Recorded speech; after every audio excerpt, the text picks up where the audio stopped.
Warning. The following may contain concepts, ideas, and/or reflections unique in nature and not yet approved by government and/or corporate entities. This content is for entertainment purposes only and is not intended to stimulate further reflection or to perpetuate additional discourse beyond the scope already outlined by institutional curriculum. Alrighty. Let's, today, what day is today? Woden's Day. Right. I knew that. The day of Woden or Odin. I'm feeling a little under the weather today. No way. Yeah.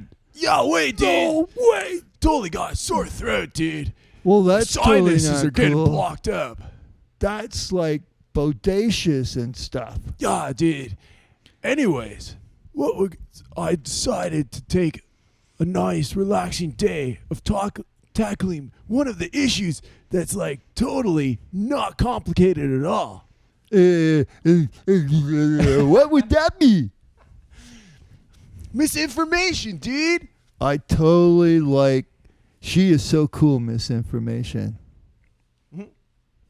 Hey, boys. Someone needed some information around here. All right, let's jump into the title and then we'll get into it. Okay, there we go.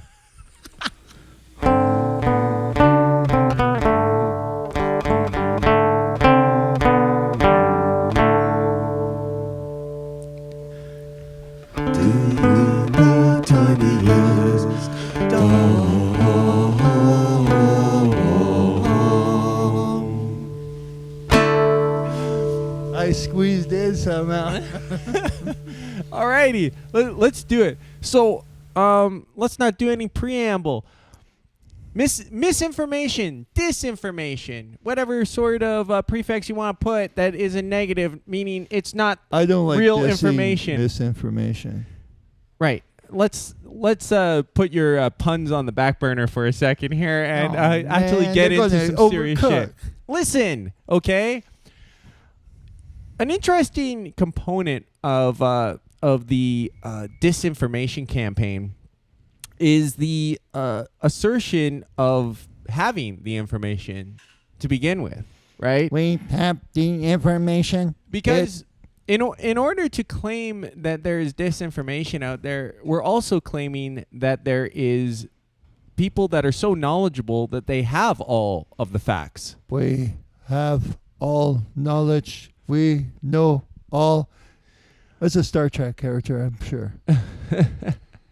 Right. And so why don't these people come forth with their knowledge first, and then we could pick holes at their knowledge? Well, yes, and this is another interesting component is that it's experts say thus and thus, but from my knowledge of science, there's always been a healthy amount of disagreement and debate within scientific communities. It's weird that they say that misinformation was that the vaccine could cause clotting when some doctors were saying that they were fearful that there was clotting issues with the vaccine. But didn't also the morticians also say they were, in order to clean the person's body and prepare it for burial, or, like put it in a casket, they were yanking out great big, ugly, disgusting things. Right. So the point is that there's this block of mainstream people on the payroll with basically a biased interest for big pharma. But there's other people that are like freelance doctors, physicians, scientific research that is not going along with that, and saying that is misinformation is kind of incredible because it almost is like it has the tone of like a God complex almost, basically like. Well, definitely a religion with a dogma. You could back in the day when they had religion, right? It was heresy, good old day. right? No, but that was what it was. You were a heretic, right? A heretic was someone who was going against the church, the dogma, the whole triumvirate, or the pope, the papacy, and all of the bishops. Yeah. And he was going against it with his doctrine. He was a heretic. That was heresy. So and in a sense, misinformation. Pretty big punishment back in huge, that day. Huge. You excommunicated. They didn't turn the other cheek surprisingly.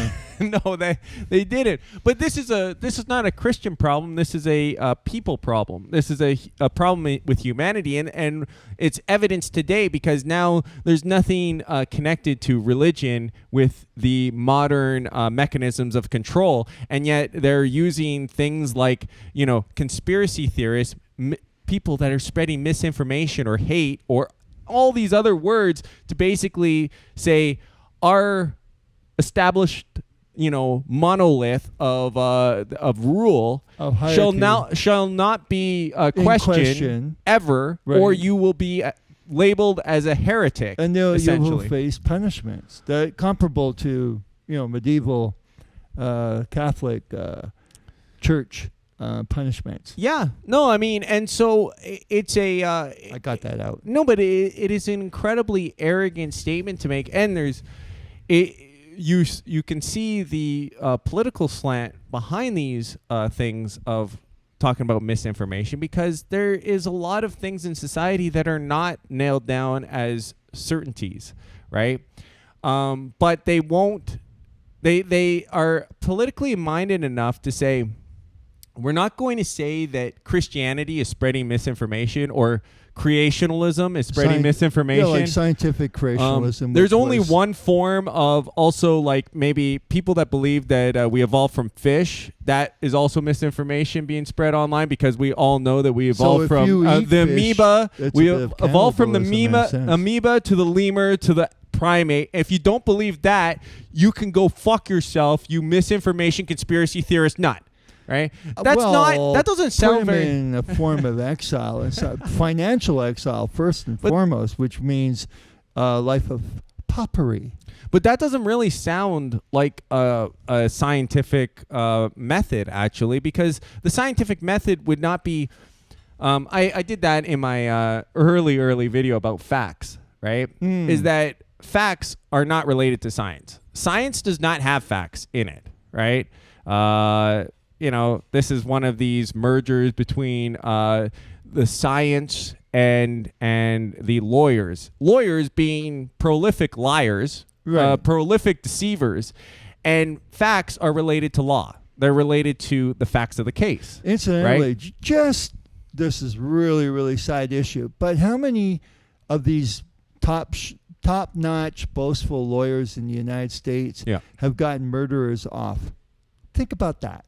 If you're a really, really good defense lawyer, you've gotten a absolute murderer and maybe even a serial killer off on a technicality. Well, and this is another interesting thing about facts, is that facts are what the court admits. The basically. facts of this case lie before me. But case dismissed. But there's like a pomp and ceremony surrounding it, but that does not mean that facts of a case of a court case are final.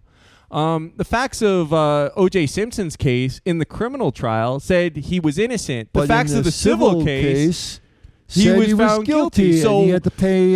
So when we're talking about Browns, so when we're talking about Brown. facts, if you said like, and this is another lawyerism in a sense. If you think about misinformation, are these the defense is making, or the plaintiff is making scurrilous accusations against. No, but like these type of beautiful lawyerese talk. Lawyers love to use dramatic language, and I could easily see misinformation being a spawn of from a lawyer's mind of people out there spreading hate and misinformation. Why? Well, it's ambiguous, first off, and second off, it also kind of like associates. It doesn't imply. See, if I came across and I said, "Hey, planet Earth, I'm me with my face, my voice, and my entity, and I just want to let you know that I hold all the information." Okay.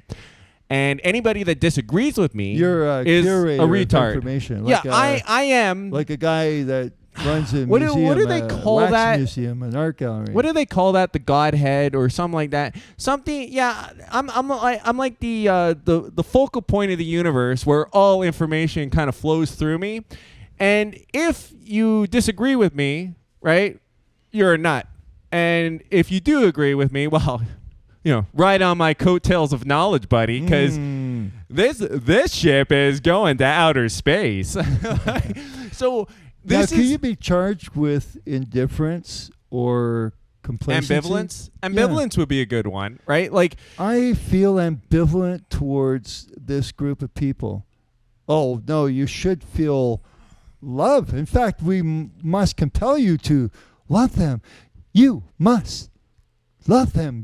I will compel you to love them. You will. And here's another thing, right? If you said, because if you came out with that arrogant statement that I just made a joke of, but like if you actually did come out with that arrogant statement, you've just placed an entire burden on yourself, right? Because now you're going to have all these people coming out of the woodwork.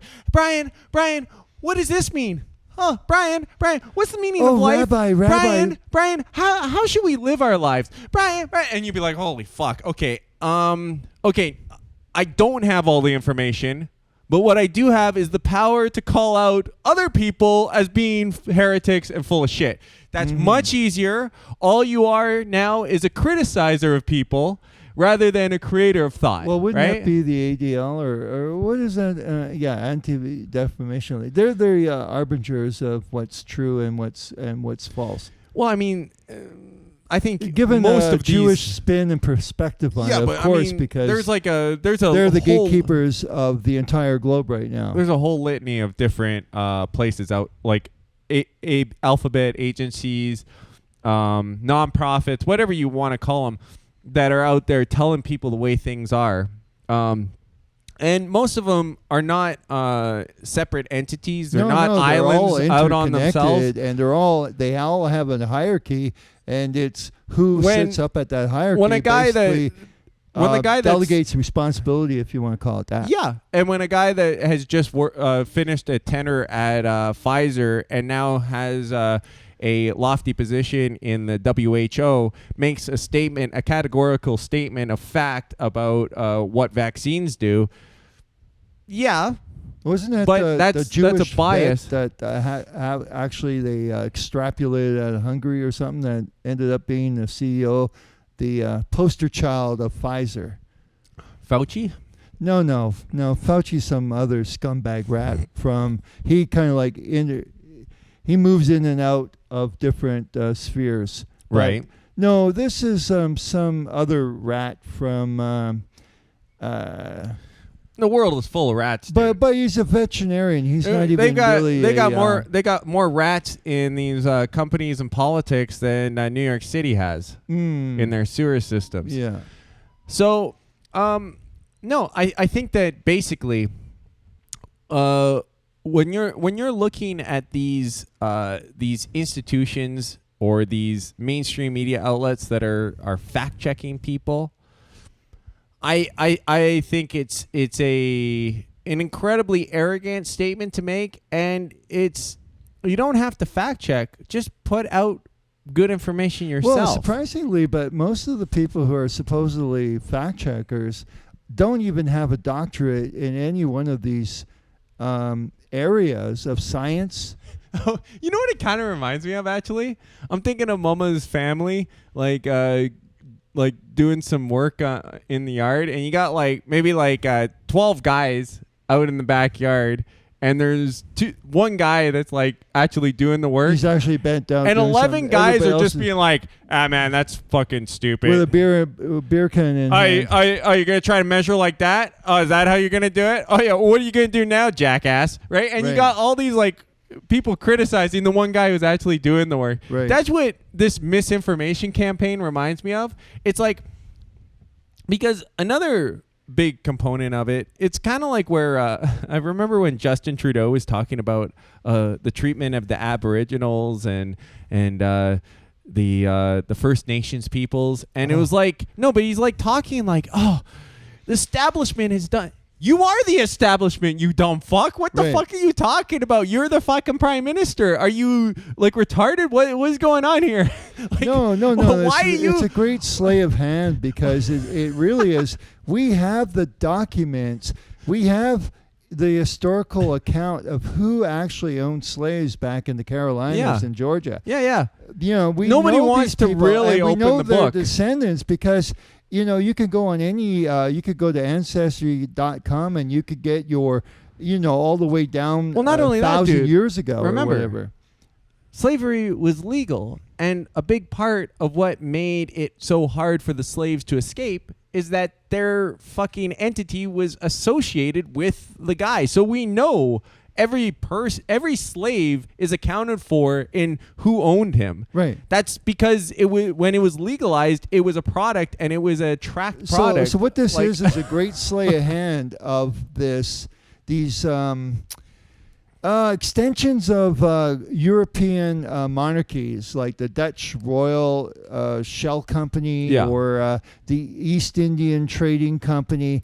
These are all what they want to do is they want to deflect any responsibility from themselves, and they want to put it on a bunch of pissant peasants living in London eating shit. So they want to make them the ones that are the surety for their misdeeds. Hey, So and the thing is they that fuck off globetrotting around the world. They're also what they're seeking doing. one taxation and this is after why another. I really do think it is a lawyer's like a brainchild of a lawyer, because the idea of calling things disinformation and misinformation, they're coming from large companies, large media moguls, large governments that are lawyers. No, but right. Why not? Yeah. But dig this, dude. Okay, this is the source of these, right? Basically, the mainstream, right? So why is the mainstream outlet talking about misinformation when all they should be doing is actually providing the information? Right? That'd be like a library being like, hey, we're a library. That's not a fucking book. That's not a book. That's not literature. That's not literature. That's not sense in that word. Hey, or motherfuckers. A math teacher, like let's say a grade 10 level math teacher, he's making the students come up with their own equations. Yeah, they're and just then like, he's just flushing them down to John. You're wrong. That's not right. Stupid. That's not wrong. Right. That's hateful. I'm not going to bullshit. tell you what's right because then I have to stick my neck out on the line. Yeah. So I'd rather just take you little piss ants, you little shits, and I'll flush you down the sewer. Right, and if you think about it, it's actually the job of the lower level people, the citizens, to call out misinformation, because what you should have is you should have an official story, right? And then you have people questioning the official story. It's weird if you have the government just questioning what people think of what the government's doing, because then you're like, maybe you should be providing the information and then we question the bullshit that's coming out of your mouth. They're just trying to flip the script on us and be like, no, we're gonna call out this like one guy. This one guy has made a post on Twitter and oh man, you're gonna look stupid, right? And you're like, you're all in all, represent a matrix of like this entire web work of like the entire body that's leading the planet, and you're just gonna pick out one guy and be like, you were wrong, you didn't actually know how nuclear fission actually works. Like, what? I don't get that. I don't understand. Although those type of things are actually probably more easily defined as opposed to other things. I disagree. Nuclear fission is still a mystery, and it's think about it, right? Where are you getting a formula on how to enrich uranium? Like, not the general idea, because if you put a formula out there, like if you just like threw it out there online, almost every nation could just be like, well, I think we're going to enrich uranium now. I'm more like a Jay Clampett. If there's trees around, I'm going to just find a way to chop down a tree, dry out the wood, throw it on a fire, and cook my food that way, and maybe warm myself. So I'm not really interested in nuclear fusion or fission. The whole world could go chill out as far as I give a shit. You're like, I'm a humble guy. Hey, if I'm gonna heat up my eggs on a burner, it's not gonna be on a nuclear rod. I'll do.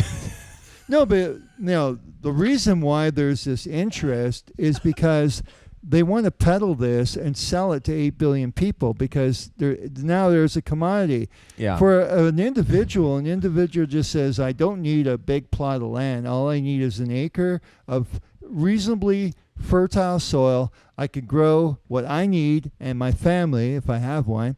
And I might even be able to have a surplus to share with friends and community. Yeah. And that is a fulfilling, content. That's peaceful that's life. misinformation. Actually, that isn't fulfilling. I'm sorry, but Jeff Bezos, Wall Street or Washington Post just fact checked that statement. And actually, farming is not a pleasurable experience, and that's what the empirical Fucking evidence. other people financially though is, or actually maybe technically physically. actually getting fucked is the most pleasurable experience. Getting fucked financially.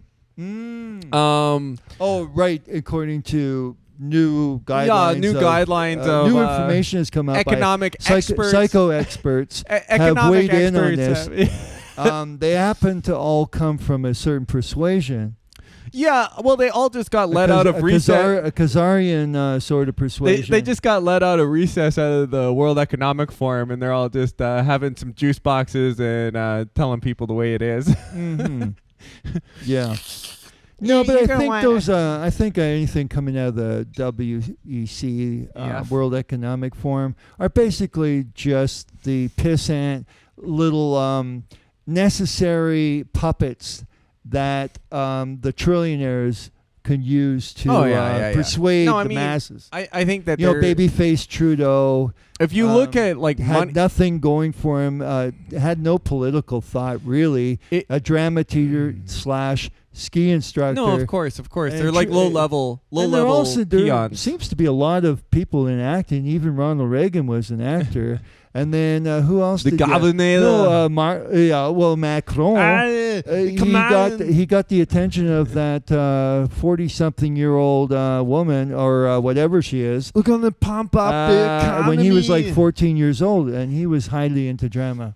Oh yeah, no, of course. I mean, there's a lot, and dude. I mean, obviously Tony Blair could probably do a mean Shakespeare if he really wanted to. It actually made me think of a joke because this morning I thought of a joke. It's like, I'm a genius.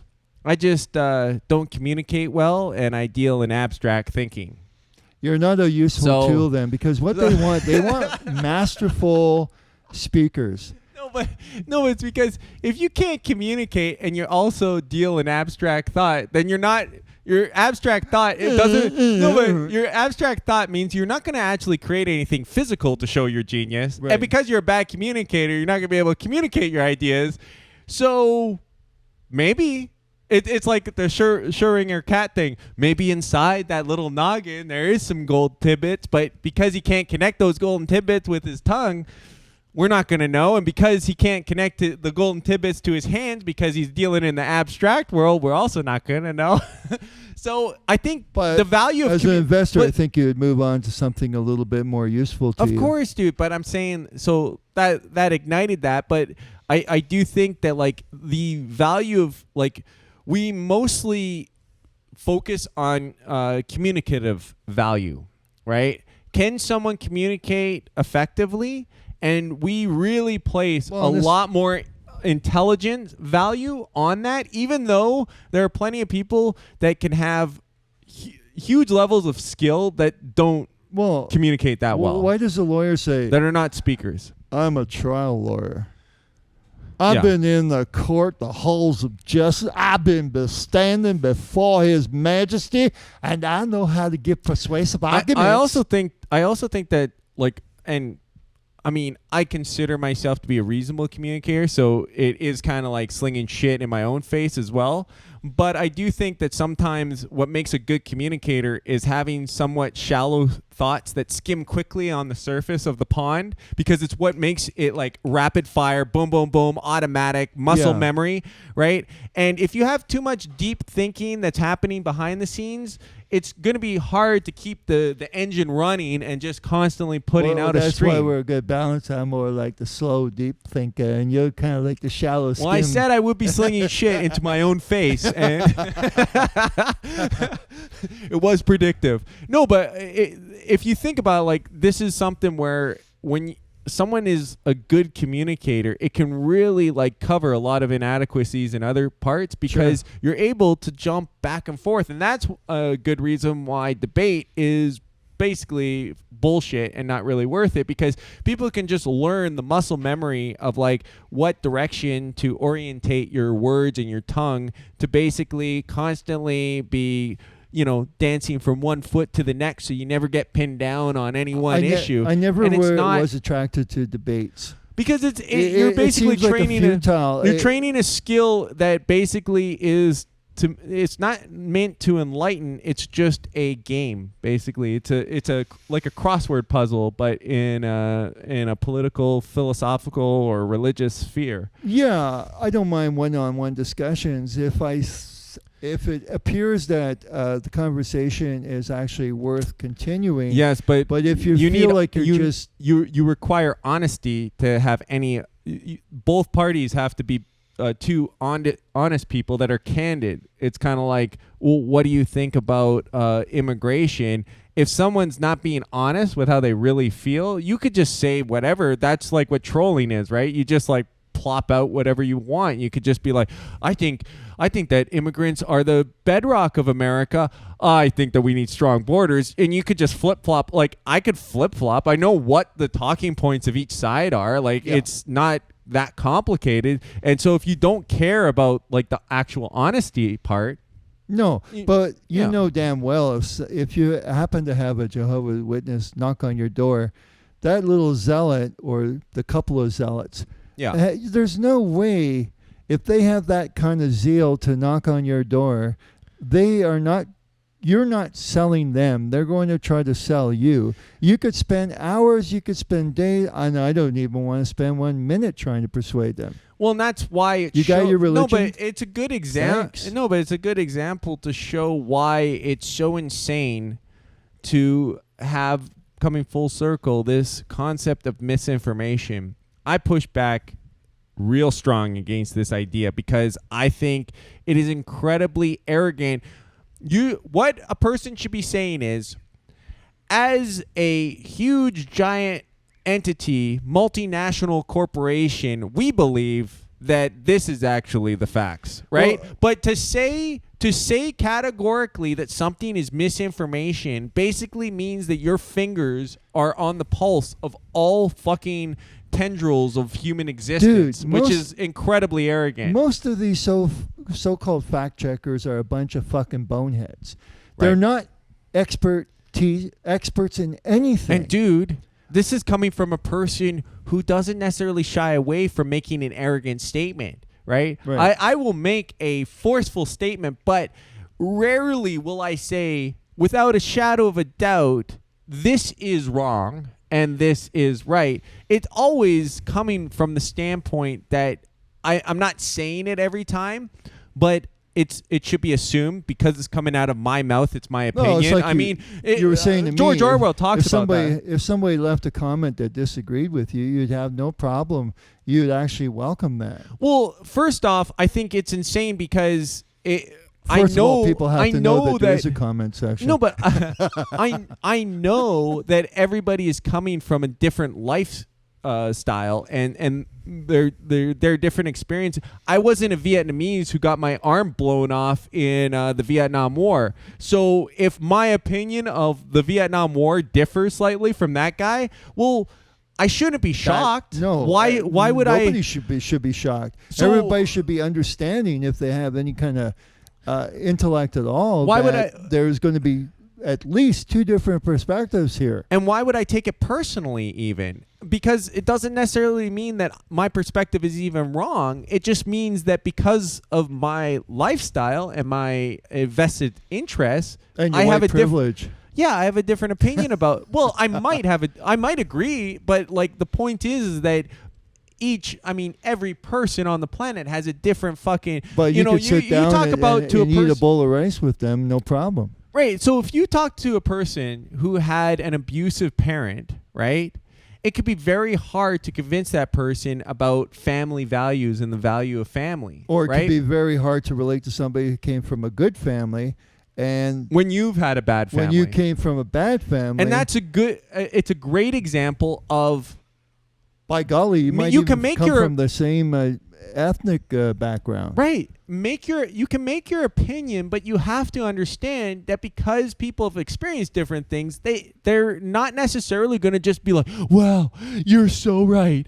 Every little word that you said is just spot on," because it's impossible. You cannot relate to everybody identically. You should declare yourself a Swami, and then they'll come bring you fruit baskets, and burn incense. And kneel down at your feet, and you can go, okay, we're going to go down into cosmic consciousness now. You're going to, and this is going to be very good. Right. And so I don't want people to just, first off, it's a lot of fucking pressure. If someone said to you, like, "Oh, Brian, you know what? Actually." Oh, Brian? You're not Irish, no, but you? Brian, you are genius.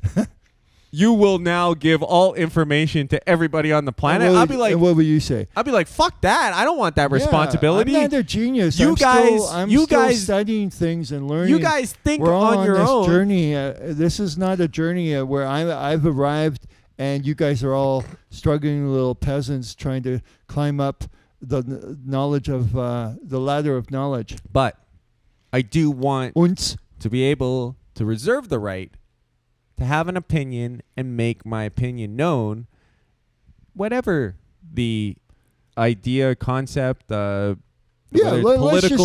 just say as someone who is not a architect or a civil engineer, you could look at the NIST report and say there is no way, in my opinion, my humble opinion, that 110-story buildings would have come down, especially when they were designed to withstand the impact of Boeing 707 at that time. That was probably one of the largest jets. Yeah. Now, Condoleezza Rice, who you think she'd gone to university like you didn't go, and she said, we couldn't have anticipated that somebody would drive a jet airliner into a building. Well, you know that the bitch is lying. And she's a great liar. Well, yeah, I mean, there are things that, I mean, there's a big difference between... Not to rag on her, but, I mean, people don't get put into those positions unless they're extremely clever liars. Yeah, I mean, no, there's definitely a challenge between people that have all of the micro details on something, thinking that they understand the big picture, because sometimes you can miss the big picture, especially if you've got a wad full of $100 bills stuff in your pants from some foreign entities or. You were going to testify, weren't you? I didn't see a thing. My eyesight not that good, and I'm not very smart. I can't remember. I got hit on the head when I was young. I don't know what you're talking about, man. So, I guess we'll wrap this up. Sure. I think just the final note is nobody knows enough to say that anything is misinformation or disinformation. You want to disprove something? Put your ass out on the line. Put your neck out. Say what you think. At least put your name out. No, but say what you think is the facts of the case. And make your arguments, but don't call people out as being, having misinformation, right? How many kids are wrong, right? We don't go around going like, "Hey, dumb fuck, you got your questions on your test wrong. You don't know you're anything. Expelled from school. You're full you're of not misinformation." academic material. Because Goodbye. the problem is that the way that they phrase this is that people that spread misinformation are evildoers. Doers of iniquity. They're trying to deceive people. And if you think about it, there's another word for what they're really implying, and that is lying, right? But the reality is, the reason why they don't say that these people are lying is because lying has intent to deceive, right? And they cannot prove, the vast majority of cases, they cannot prove that there is an intent to willfully deceive. What misinformation is, what people actually believe. Right? Yes. And so this is like a huge distinction and difference, is that back in the day, yes, you call out liars for sure, but they don't want to call people out as liars because, well, some of them are liars. And I think their whole empire is built upon a building of lies. So like we've talked about in many videos about wordplay, and this is a great bit of wordplay, is we're not referring to these people as liars because liars have intent. We're just calling these people disinformation peddlers. It's longer, more complicated, hell of a lot more confusing, and also implies that they're willfully deceiving without actually saying it, because they just want to do a straw man and burn that straw man and make that person that spreads misinformation look not only stupid, but also evil with malintent and all these other things associated with it. And they're the liars. And a liar is someone that's spreading misinformation intentionally, which I believe would be... Which means it's with intent. Now, if you get some little Joe so-called citizen journalist who questions so-called official narrative, well, what's his intention to, mislead the public? I mean, likely not. Given the fact that most people will swallow the official narrative anyways. Yeah. So there's no intent. It's just that he feels or she Nine feels times out of 10. through her. 9 times out of 10, the misinformation is actually just questioning, which is entirely different from an assertion. Is like, it's like basically it'd be like saying to someone trying to question the hey, police. are you faithful with your wife? Is not asking a question like that is not the same as saying this guy's fucking around on his wife. You see, one says something as a categorical fact, and it's the intention of debasing and defaming him. The other one is a question which could be asked to nearly anybody in a certain context, and it's only damning if the person actually is fucking around on his wife, and then he goes, "How dare you?" Yeah, but dude, let's just say the official narrative is in a simple traffic stop. The cop says, "We caught this defendant going 75 and a 55." Right? Now, the fact that the defense representative of the guy who's accused of doing the speeding, he has the right to question the cop's motive or the evidence, whether it's reliable evidence. You're spreading misinformation. You're misinformation in the court. You're spreading misinformation. This officer, we're gonna hold you in contempt of he spreading has misinformation. sworn an oath to tell the truth, the whole truth, nothing but the truth. So you haven't. I mean, you did it on the Bible in this courtroom, but it doesn't carry the weight that this guy, who is an elected, appointed, with got a badge and got a gun, and when he's an expert. And when he takes what notes, are you gonna do? You're gonna question the expert now? He's got the badge. He's got the accreditations. So even in a traffic court violation scenario, if you're allowed to question the official narrative, and he is an official of the city of whatever jurisdiction that he wrote the ticket on, you have the right to question that official narrative. And the judge doesn't say, "How dare you?" And if you think about it, really what it is this the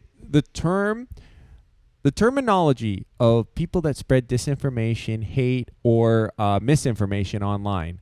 Those three phrases right there are complete. They are a battery that is being fired on free speech to utterly decimate it. Because if you took those three terms and you put them into like 1950s Soviet Russia, you'd be like, yeah, that makes sense. Oh, yeah. The Russian gulag is sending people that have just made like little comments or sent a letter from his dad to his son, and now he's going to spend 10 years in a hard labor camp.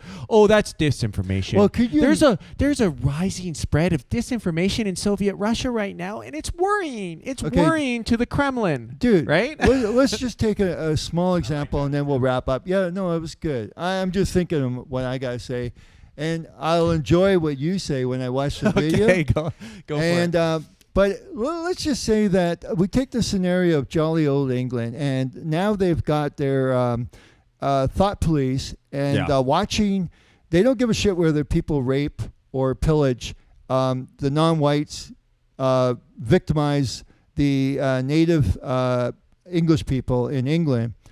But here's the thing. Isn't it almost like a phenomenon that there is hate speech conducted by native English people, but those Pakistani, let's just say Pakistanis. We could ask Jamaicans or any other Caribbean islanders, man.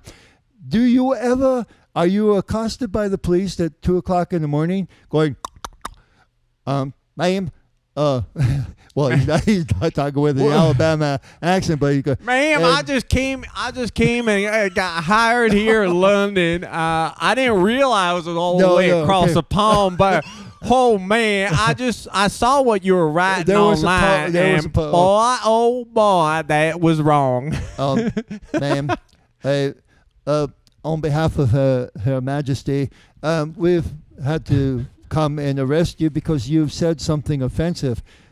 Man, I didn't say anything offensive, man. What you talking about? You're waking me up, man. Well, no, you don't hear this. So this is an agenda to quiet the native English people. Yes, but I will say this, though. That doesn't mean it won't happen. What do you mean, what will happen? That doesn't mean it won't happen. Like that you're going to get... Like brown London's finest like knocking brown people, on people. Brown people are not special. Like no, they are special. The world that cannot like they got halos over their head, man. Yeah, but they no, they don't give a shit about these people. They're just being used in the moment. This is the thing about when wealthy people are using people as fodder. I mean, what Plato said is that when you have a tyranny gravitates towards foreigners. That's what he said way back in ancient Greece, is that a tyrannical ruler will typically gravitate towards those foreign slaves and surround himself with those people because he doesn't trust his fellow citizens, and he feels like he can use these people more than he can use his own people, that they will get into their head, hey, I'm going to overthrow this. As a Greek person, I'm not happy with the way this tyrant is operating. A foreign slave, they're not. What are they going to do? They're going to lead. Is that the foreign slave just happened to be a white that was captured from another area. Sure, but the point being is that it's a non-Greek. No, but it's a non-Greek that the tyrant will want to surround himself by. That does not mean, and Caligula surrounding himself with the German legion, where the German legion was one of the biggest. I've got all these facts, I mean, facts don't care about your feelings. No, they don't. But so the thing is that if you look at it in that sense, but there's not necessarily a deep-seated love for these people. It's just using them in the moment.